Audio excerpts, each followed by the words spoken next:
হঠাৎ করে এই যে তাকিয়ে দেখতে পেলাম যে আসসালামু আলাইকুম, সবাইকে নতুন আরেকটি ব্লগ ভিডিও দেখার আমন্ত্রণ জানাচ্ছি। সকালবেলা নাস্তা মোটামুটি করে ফেলেছি। এখন জবা আর জুই নাস্তা করবে, তো ওদের নাস্তাটাই ওরা করে নিচ্ছে। নাস্তা করার পর আমি ক্যামেরাটা অফ রেখেছিলাম। ক্যামেরা অফ রেখে ঘরের যে কাজকর্মগুলো ছিল সকাল দিকের সবগুলো কাজ আমি এক এক করে গুছিয়ে নিয়েছি। এরপর দুপুরে রান্নাবান্না করার জন্য যা যা রান্নাবান্না করব সেগুলো অফ ক্যামেরাতে কাটাকাটি করে এরপর ক্যামেরাটা আবার অন করলাম। সকালবেলার কাজগুলো মাঝে মাঝে আমার আপুদের সাথে শেয়ার করে থাকি, যেহেতু এটা আমার লাইফস্টাইল ব্লগ। তো এক এক সময় এক এক দিক থেকে আর কি আমি ভিডিওটা শুরু করি। যখন দেখি সংসারের কাজগুলো সকাল দিকে অনেক বেশি থাকে বা ক্যামেরা অন করে কাজগুলো করতে গেলে আমার অনেকটা লেট হয়ে যাবে, তখন কিন্তু আমি অফ ক্যামেরায় সেই কাজগুলো করে ফেলি। তো সব কাজ গুছিয়ে এরপর কাটাকাটি করতে আমার কিন্তু অনেকটা সময় লেগে গিয়েছে। এরপর আবার এগুলো ভালো করে সব কিছু ধুয়ে হাতের কাছে গুছিয়ে নিয়েছি। এখন শুধু ঝটপট করে রান্নাটা আমি করে ফেলবো। এভাবে কিন্তু কাটা বাছা করে তারপর রান্না করতে আসলে দেখবেন যে চটজলদি রান্নাটা হয়ে যায়। তো ভাবলাম যে একদম দুপুরের পর রান্নাবান্না শেষ করে সন্ধ্যা পর্যন্ত কি কি কাজ করেছি সেই ভিডিওটা না হয় আমি আমার আপুদের সাথে আজকে শেয়ার করি। তো কেমন আছেন আমার সকল প্রিয় আপু ভাইয়ারা? আশা রাখছি যে যেখান থেকে আজকে আমার নতুন আরেকটি লাইফস্টাইল ব্লগ দেখছেন, আল্লাহর অশেষ রহমতে সবাই বেশ ভালো আছেন। আমি বিথি, আলহামদুলিল্লাহ আমিও বেশ ভালো আছি পরিবার পরিজন নিয়ে। তো সবাইকে বলবো যে ভিডিওটি যারা ক্লিক করেছেন, যদি ভিডিওর কোথাও কোনো অংশ আপনাদের কাছে এতটুকু ভালো লেগে যায় তাহলে আপনাদেরকে রিকোয়েস্ট করব যে চাইলে আমার চ্যানেলটি সাবস্ক্রাইব করে আমার পাশে থেকে যেতে পারেন। আর অবশ্যই একটি লাইক দিয়ে ভিডিওটি কন্টিনিউ করবেন। ভয়েস দিতে বসলেই মনে হয় গাড়ির হর্নগুলো এত প্রচুর পরিমাণে বাজতে থাকে, কি আর বলবো। তো অনেকটা বিড়ম্বনার মধ্যে থেকেই কিন্তু ভয়েসটা ওভার করতে হয়। আসলে এই পরিস্থিতিতে ভয়েস না দিয়েও উপায় নাই, কারণ সময় তো কারোর জন্য অপেক্ষা করে না। সময় সময়ের মতো ঠিকই পার হয়ে যাবে। তো যদি এই শব্দ ঠেকাতে যাই, যত গভীর রাতই হোক না কেন এরকম সাউন্ড দুই একটা আমার ভিডিওর মধ্যে কিন্তু আসতেই থাকবে। তো যাই হোক, সময়ের অপচয় না করে আমি আমার কাজটা করে ফেলছি আর কি, ভয়েসটা দিয়ে ফেলছি। এখানে আমি আজকে আর কি এখানে 3টা মাছ ছিল, এই মাছটার নাম আমি ভুলে গিয়েছি। তো 3টা মাছ এখান থেকে আর আলাদা করে রাখি নাই, ভাবলাম যে একটু পরিমাণে আর কি 3টা মাছই রান্না করে ফেলি, যেন আগামীকাল দুপুর পর্যন্ত অন্তত তরকারিটা দিয়ে আমাদের সবার হয়ে যায়। তো এই কারণে কিন্তু রান্নাটা করে নিচ্ছি আর কি, তরকারি মাছগুলো একটু পরিমাণে বেশি রান্না করে নিচ্ছি। মাঝে মাঝে মনে হয় যে একদিন রান্না করে 2 দিন খাই। তো আবার বাচ্চাদের গ্যাস্ট্রিকের কথা চিন্তা করে তখন কিন্তু আর ওই কাজটা করি না। দেখা যায় অল্প স্বল্প যাই রান্না করি না কেন সেটা একেবারে টাটকা রান্না করার চেষ্টা করি। আর বাসি জিনিস যদিও খাওয়া যায়, তবে সেক্ষেত্রে হয়তো বা নিজের একটু আরাম হয়, তবে ওইভাবে কিন্তু বাসি জিনিস খাওয়া একেবারেই ভালো না। এতে করে কিন্তু গ্যাস্ট্রিকের সমস্যাটা একটু বেশি হয়ে থাকে। তো যাই হোক, আমি কিন্তু এই যে সংসারের কাজকর্মগুলো সকালবেলা গুছিয়ে এরপর ঘর দুয়ার একদম মুছে নিয়েছি। সব মোছামুছি করে কাটাকাটি করে সব কিছু হাতের কাছে গুছিয়ে নিয়ে এরপর কিন্তু আমি ক্যামেরাটা অন করেছি। সকাল দিকের কাজগুলো এত প্যারাময় থাকে, প্রতিদিন সকালবেলায় ঘুম থেকে উঠতে হয়। এটা কিন্তু শুধু আমার রুমে যে হয় সেটা না, এটা কিন্তু প্রতিটা পরিবারেই হয়ে থাকে। ঘুম থেকে ওঠার পর বিছানাপত্র গুছাও, নাস্তা বানাও, ঘর দুয়ার ঝাড়ু দেওয়া, ফার্নিচার পরিষ্কার করা, ঘর মুছে নেওয়া, এই রেগুলার এই কাজগুলো করতে করতে দেখা যায় মাঝে প্রতিদিন শেয়ার করতে করতেও না ভালো লাগে না। আসলে করতে তো খারাপ লাগে না, এটা আজীবন মৃত্যুর আগ পর্যন্ত এই কাজগুলো আমাদেরকে করতেই হবে। এখন আমি বেগুনটা যখন দিয়ে দিলাম, তো বেগুনটা যখন কষাচ্ছিলাম তখন দেখলাম কি যে বেগুনটা অনেকটা পরিমাণে কমে গিয়েছিল। এরপর অফ ক্যামেরাতে আমি 2-3টা বেগুন আর কি রেখে দিয়েছিলাম, আবার 2-3টা বেগুন সাথে সাথে কেটে আমি ভালোভাবে কষিয়ে এখন ঝোলের পানি দিয়ে দিলাম। রান্নাবান্না কিন্তু অনেক আপুরাই পারে, আবার অনেক আপুরাই পারে না। দেখা যায় রান্নাও কিন্তু একটা শিল্প বলতে পারেন। তো রান্না শেখার মধ্যে বা রান্না করার মধ্যেও কিন্তু অন্যরকম একটা মজা আছে।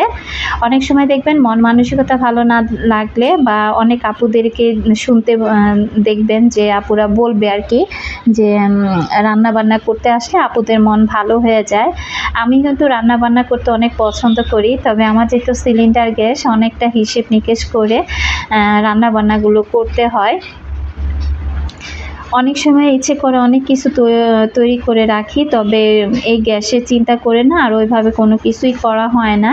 তো এর মধ্যে কিন্তু কথা বলতে বলতে আমি দুপুরে রান্না কমপ্লিট করে ফেলেছি। এখন বিকেলের জন্য আমি এই যে ডালের বড়া আর একটু ছোলা আর কি রান্না করে নিব। এটা আর কি বিকেলে নাস্তার জন্য। প্রতিদিন বিকেলবেলায় কিন্তু আমার ঘরে নাস্তা হয়, আমি কিন্তু বিকেলবেলার নাস্তাটা ওইভাবে কখনো শেয়ার করি আবার করি না। আর আজকে ছোলা রান্নাটা আপনাদের সাথে আর শেয়ার করলাম না, যেহেতু কম বেশি অনেকবার ছোলা রান্না আপনাদের সাথে আমি শেয়ার করেছি। আজকে ছোলার মধ্যে আমি একটু ফ্রোজেন করা আলু ভর্তা ছিল আর কি, সেটা আমি ডিপ ফ্রিজে রেখে দিয়েছিলাম। ভেবেছিলাম এটা দেবার পর হয়তোবা ছোলাটা খেতে ভালো লাগবে, তবে একটু কিন্তু ভালো লাগেনি। তো পরবর্তীতে ভাবলাম যে ছোলার স্বাদটাই হয়তোবা নষ্ট করে ফেললাম ফ্রোজেন করা আলু ভর্তাটা দিয়ে। তো যাই হোক, এখন আমি চাটাও বানিয়ে নিচ্ছি। আচ্ছা, এখন কয়েকজন আপুদের কমেন্ট পড়ি, আর তার আগে দেখেন আপনাদের ভাইয়া অনলাইন থেকে কি নিয়ে আসছে। তো এটা এনেছিল স্কুল ক্রিম আর কি, এটা ঠোঁটে দেওয়ার জন্য।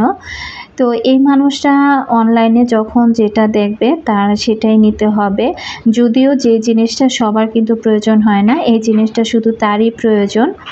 কারণ জবার বাবা যেহেতু অনেক ধূমপান করে, তো এক্ষেত্রে দেখা গিয়েছে যে তার ঠোঁট একেবারে কালো হয়ে গিয়েছে, আর সে দেখেন অনলাইন থেকে এই জিনিসটা অর্ডার করে নিয়ে আসছে। তা আমি বলতেছিলাম যে এটা দিয়ে আসলে কি করে, তখন জবা বলল যে আম্মু এটা না এই যে ঠোঁট যদি কালো হয়ে যায় এটা খুব সুন্দর করে ম্যাসেজ করে তারপরে ঠোঁটের উপরের কালো ময়লা উঠে যাবে, এরপর ওই যে ছোট্ট ক্রিমটা দেখতে পাচ্ছেন, তো এটা দিলে তারপরে আস্তে আস্তে ঠোঁট গোলাপি কালার হবে।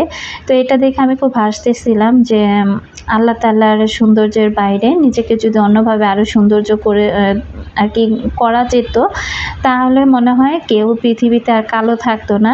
তোমার বাবা যখন যেটা দেখে সেটাই নিয়ে আসে। তো যাই হোক, সে কিন্তু সাজগোজ করতে খুব ভালোবাসে মেয়ে মানুষের মতো। তো ওইটা দেখে শুনে আমি একটু ঠোঁটে ঘষাঘষি করে তারপরে চলে আসছি বারান্দার মধ্যে। তো বারান্দাতে এসে দেখতে পেলাম যে ওই যে গতকালকে দেখলাম যে পাখি, এই যে দেখেন দুইটা পাখি উড়ে গেল। পাখি আমার বারান্দায় এসে খুব হইচই করছে। অলরেডি দেখি যে সে বাসা অলরেডি বানিয়ে ফেলেছে আর থাকাও শুরু করেছে, কিন্তু আমার মন খারাপ থাকা সত্ত্বেও মন চাইছে না বাসাটা ভেঙে ফেলি, তারপর বাসাটা হয়তো বা আমি এখানে রাখবো না, কারণ এই বাসাটা রাখলে আমার মেহেদি গাছে একবারে নষ্ট হয়ে যাবে। আর এমন কি দিয়ে যেন বাসা বেঁধেছে যে মাকড়সার মতো একদম আমার সারা গাছপালার অবস্থা খারাপ হয়ে গিয়েছে ওগুলো দিয়ে।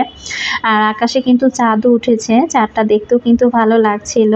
এখন যেহেতু সন্ধ্যার টাইম, কাপড় চোপড়গুলো আমাকে ভাঁজ করে নিতে হবে। আর আপুদের কমেন্টও পড়ি। হৃদয়তমা আইডি থেকে আপু কমেন্ট করেছিল, আসসালামু আলাইকুম আপু। ওয়ালাইকুম আসসালাম আপু, কেমন আছেন? আলহামদুলিল্লাহ আপু, আমি ভালো আছি। আজ অনেকগুলো ভিডিও একসাথে দেখে নিলাম। আমার শাশুড়ি মা আমার কাছে ছিলেন, তাই অনেক ব্যস্ত ছিলাম, আজ দেখে নিলাম। তো তমা আপু, তোমাকে অসংখ্য ধন্যবাদ জানাচ্ছি যে ব্যস্ততা শেষ করেও যে খুব ভালোবাসা নিয়ে আমার ভিডিওগুলো আপনি দেখে নিয়েছেন। অসংখ্য অসংখ্য ধন্যবাদ আপু। তৌফিক আহমেদ আইডি থেকে আপু কমেন্ট করেছিল, আসসালামু আলাইকুম আপু, কেমন আছো আপু? ওয়ালাইকুম আসসালাম আপু, আলহামদুলিল্লাহ আপু, আমি ভালো আছি। আপনার ভিডিওগুলো এত ভালো লাগে, অপেক্ষায় থাকি ভিডিও দেখার জন্য। আমার ভালোবাসার আপু। আমারও ভালোবাসার আপু আপনারা সবাই, কারণ আপনারা যদি আমাকে ভালোবাসা না দিতেন আর এত সুন্দর সুন্দর কমেন্ট না করতেন, সত্যি কথা বলতে হয়তোবা ভিডিও করার উৎসাহটা হারিয়ে ফেলতাম। মাঝে মাঝে কিন্তু কাজ না করলে চ্যানেলটা একেবারে ডাউন হয়ে যায়, তো তখন কিন্তু ইচ্ছে করে না যে আর ভিডিও বানাই। কিন্তু যখন এই যে ভালোবাসার আপুদের কমেন্টের কথাগুলো মনে করি, তখন আবার দৌড়ে চলে আসছি ভিডিও বানানোর জন্য। তো যাই হোক, এখন যে কাপড় চোপড়গুলো ছিল এগুলো তো এখন আমি ভাঁজ করে নিচ্ছি। আর এগুলো ভাঁজ না করলে দেখা যায় এই ঘর আর ওই ঘর এই কাপড় চোপড়গুলো এখন দৌড়াদৌড়ি করবে। সন্ধ্যার আগের কাজগুলো এভাবে করে নিলে কিন্তু মোটামুটি অনেকটা কাজ এগিয়ে যায়। আমাদের মেয়েদের কিন্তু একবেলা বসে থাকার মতো কোনো উপায় নাই। এই যে বিকেলবেলাও দেখেন সারাদিনের যে কাজকর্ম করার পর যে কাপড় চোপড়গুলো গোসল করার পর ধুয়ে দেওয়া হয়েছিল, এখন এগুলোকে ভাঁজ করতে হবে, জায়গা মতো রাখতে হবে, আবার ঘরটাও ঝাড়ু দিতে হবে। তবে ঘর ঝাড়ু দেওয়াটা এখন আর আপনাদের সাথে শেয়ার করব না, কারণ আমি যখন ঘরটা ঝাড়ু দিতে যাব ওই মুহূর্তেই আর কি কারেন্টটা চলে যায়। তো বিকেলে সন্ধ্যার নাস্তা যেহেতু করব, তো তার আগে ভাবলাম যে কাপড় চোপড়গুলো গুছিয়ে ফেলি। আমার সবার প্রিয় আর কি, সবার প্রিয় বলতেছি, আমারই প্রিয় নাজমা আপু, নাজমা ইসলাম আইডি থেকে আপু কিন্তু অনেক দিন যাবৎ ভিডিও দেখে। আপুর কমেন্ট আমি প্রায় সময় পড়ে থাকি। আপু কিন্তু খুব সুন্দর একটা কমেন্ট করেছে, বিছানা চাদর বিছিয়ে নিলে, রান্না বান্না করলে, কাঁঠাল দিয়ে পিঠা বানালে। ভিডিওটা খুব ভালো লাগলো বিথি আপু, তোমার ভিডিও দেখতে খুব খুব ভালো লাগে, কিন্তু মাঝে মাঝে কমেন্ট করতে ভালো লাগে না, তাই মাঝে মধ্যে লাভ রিয়েক্ট দিয়ে দেই। তুমি কিন্তু কিছু মনে করবা না আপু, সব সময় তো কমেন্ট করতে ভালো লাগে না, ভিডিও দেখতে ভালো লাগে। আর তোমার ভিডিওগুলো অসাধারণ ভিডিও, তোমার ভিডিও না দেখলে ভালো লাগে না। তুমি আমার খুব পছন্দের একটা আপু, তাই তোমার ভিডিও আমি মনোযোগ সহকারে দেখি। নাজমা আপু, তোমাকে অসংখ্য ধন্যবাদ জানাচ্ছি এত সুন্দর করে একটি কমেন্ট করার জন্য। আসলে আমার প্রতিটা ভালোবাসার আপুরা এত সুন্দর সুন্দর কমেন্ট করেন, ইচ্ছে করে সব আপুদের কমেন্টগুলো একদিনে বসে বসে শুধু পড়ি। তবে যদি আপুদের কমেন্ট পড়তে যাই তাহলে দেখা যাবে কি ভিডিও রিলেটেড কথা ওইভাবে বলা হবে না। আর এখন সন্ধ্যার সময় রুমের লাইটগুলো জ্বালিয়ে দিলাম, এই কারণে কিন্তু ওইভাবে অনেক আপুদের কমেন্ট পড়তে পারি না। তবে আমি সবসময় চেষ্টা করি যে আমি যখন যে আপুদের কমেন্টসগুলো আমার চোখের সামনে পড়ে যায় সেগুলো পড়ার জন্য। সন্ধ্যা হয়ে গিয়েছে, যে বললাম না যে কারেন্টটা চলে গিয়েছে, অনেক আর কি গরম পড়ছিল। তো ভাবতেছিলাম যে একটু ফ্যানের নিচে বসে আরাম আয়েশ করে সন্ধ্যার নাস্তাটা করব। কিসের আর আরাম আয়েশ, দেখেন এখন বারান্দায় বসে 3 মা মেয়ে মশার কামড় খাচ্ছি, আর এদিকে ছোলা বুট মাখিয়ে নিয়েছি মুড়ি দিয়ে, সেটাই খেয়ে নিচ্ছি। তো এখন সব গরম কিন্তু ঠিকই আছে, কিন্তু ওই যে চা পাগল মানুষদের যা হয় আর কি, 3 মা মেয়ে কাপ ভর্তি চা নিয়ে নিয়েছে, এখন চা খাবো আর আপনাদের কাছ থেকে বিদায় নিব। সবাই ভালো থাকবেন, আল্লাহ হাফিজ, আসসালামু আলাইকুম।